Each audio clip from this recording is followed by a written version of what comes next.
ईमानदार गाय।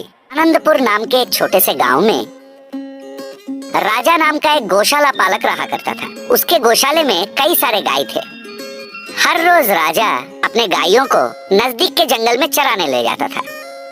राजा जब पेड़ के छांव में बैठ के बांसुरी बजाता था, गाय बहुत खुश होते थे और पेट भर चारा खाते थे। सूर्यास्त होते ही वो सब घर वापस आ जाते थे। अपने गायों से राजा को बहुत लगाव था। राजा के गायों में से एक गाय का नाम था गुणवती। जैसा नाम वैसा ही उसके गुण। राजा को इस गाय से कुछ ज्यादा ही लगाव था। एक दिन गुणवती को एक बछड़ा हुआ। बछड़े को देखकर राजा बहुत खुश हुआ। अपने बच्चे को गुणवती बहुत लाड़ो प्यार से दूध पिलाया करती थी और उसका देखभाल करती थी। एक दिन जब सारे गाय चर के घर वापस आ रहे थे, बदकिस्मती से गुणवती उनसे बिछड़ गई।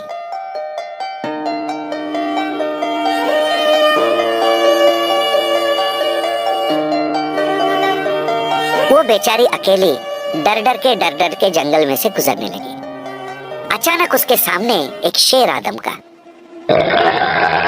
शेर को देखते ही गुणवती बहुत डर गई। कांपते वो वहाँ से भागने लगी और शेर भी उसका पीछा करने लगा। कुछ दूर भागने के बाद बीच राह में एक तालाब पड़ा तो बेचारी गुणवती वहाँ रुक गई। शेर ने कहा, क्यों गुणवती, क्यों रुक गए? पानी को देख के डर गई या थक गई? तुम सोच रहे हो तुम्हारा नाम मुझे कैसे पता? मुझे तुम्हारे बारे में सब कुछ पता है। मैं तुम लोगों पे कई दिनों से नजर रख रहा था, मौके के ताक में बैठा हुआ था। तो गुणवती ने कहा, शेर जी मुझे जाने दीजिए, फिर कभी इस जंगल में चरने नहीं आऊंगी। शेर ने कहा, मैं क्या पागल हूँ जो तुम्हें जाने दूं? सारे गायों में से सबसे ताजा तंदुरुस्त तो तुम ही हो। कई दिनों से मैं तुम्हारे गोश्त खाने का इंतजार में था, ये मौका थोड़ी ना हाथ से जाने दूंगा। गुणवती ने कहा, शेर जी कुछ ही दिन पहले मुझे बछड़ा हुआ, आप मुझे मार दोगे तो वो अनाथ हो जाएगी, कृपा करके मुझे जाने दो। शेर ने कहा, तुम्हें बछड़ा हुआ है तो मैं क्या करूँ, उसकी जिंदगी से मेरा क्या लेना देना? गुणवती ने कहा, ऐसा मत कहिए शेर जी, मैं समझ गई हूँ कि मेरी मौत निर्धारित है। मैं ये भी समझ गई हूँ कि भाग के मैं बच नहीं पाऊंगी। फांसी देने से पहले कैदी का आखिरी इच्छा पूछा जाता है। मैं आशा करती हूँ कि आप भी मेरी आखिरी इच्छा पूरी करोगे। तो शेर ने कहा, वो इंसान है, सारे पागलों के हरकत करते रहते हैं, जानवरों में ये सब नहीं होता। वैसे भी बताओ तुम्हारी आखिरी इच्छा क्या है? गुणवती ने कहा, शेर जी आप अगर अनुमति दोगे तो मैं आखिरी बार मेरे बछड़े से मिलकर जी भर के उसे दूध पिलाना चाहती हूँ। शेर ने कहा, अरे वाह, तुम तो बहुत चालाक हो, इंसानों के साथ जीती हो ना। ठगने का आदत तो तुम्हें भी पड़ गया है। तुम्हें मैं जाने दूंगा तो तुम थोड़ी ना वापस आने वाली हो। गुणवती ने कहा, शेर जी मैंने कभी अपनी बात से नहीं मुकरा। अपनी बछड़े की और भगवान की कसम खा के कहती हूँ, मैं दूध पिला के जरूर वापस आऊंगी। शेर ने कहा, ठीक है तो जाओ, मैं भी देखता हूँ तुम अपनी जुबान की कितनी पक्की हो। फिर गुणवती दुखी मन लेकर अपने घर वापस आई।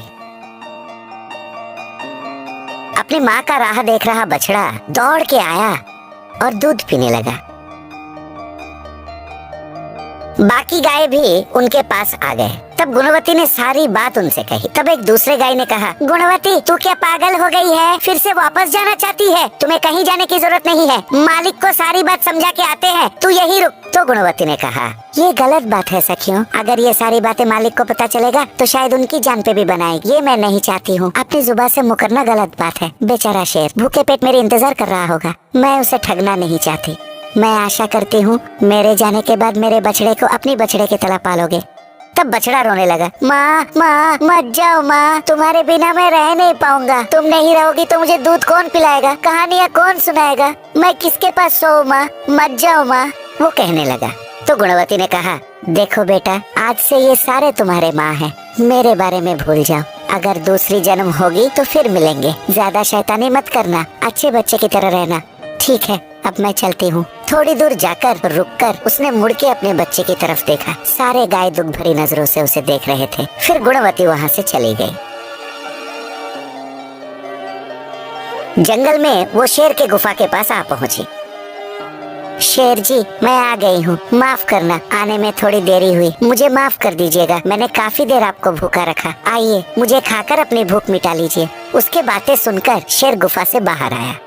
गुणवती को वहाँ खड़ा देखकर वो चौंक गया। उसने कहा, तुम्हारी ईमानदारी देख के मैं चौंक गया हूँ। इंसानों के बीच में रहकर भी इतनी ईमानदारी। तुम जैसे ईमानदार और सत्यवादी को मार के खाऊंगा तो इस जंगल में मुझसे बड़ा पापी और कोई नहीं होगा। मुझे पाप का बोझ नहीं चाहिए। आज से तुम और मैं दोस्त हुए। तुम्हें और तुम्हारे साथी गायों को इस जंगल में बाकी जानवरों से मैं रक्षा करूंगा। तुम लोग इस जंगल में आजादी से जहाँ चाहे वहाँ चरना। जाओ, जाके अपने बच्चे का देखभाल करो। तब गुणवती बहुत खुश होके वापस चली गई। गुणवती को वापस आते हुए देख सारे गाय बहुत खुश हुए। इसके बाद गुणवती अपने बछड़े के साथ खुशी खुशी रहने लगी। तो बच्चों, ईमानदारी हमारा धर्म है। ईमानदार का ईमानदारी ही उसका रक्षा होता है। अच्छी लगी हमारी कहानी?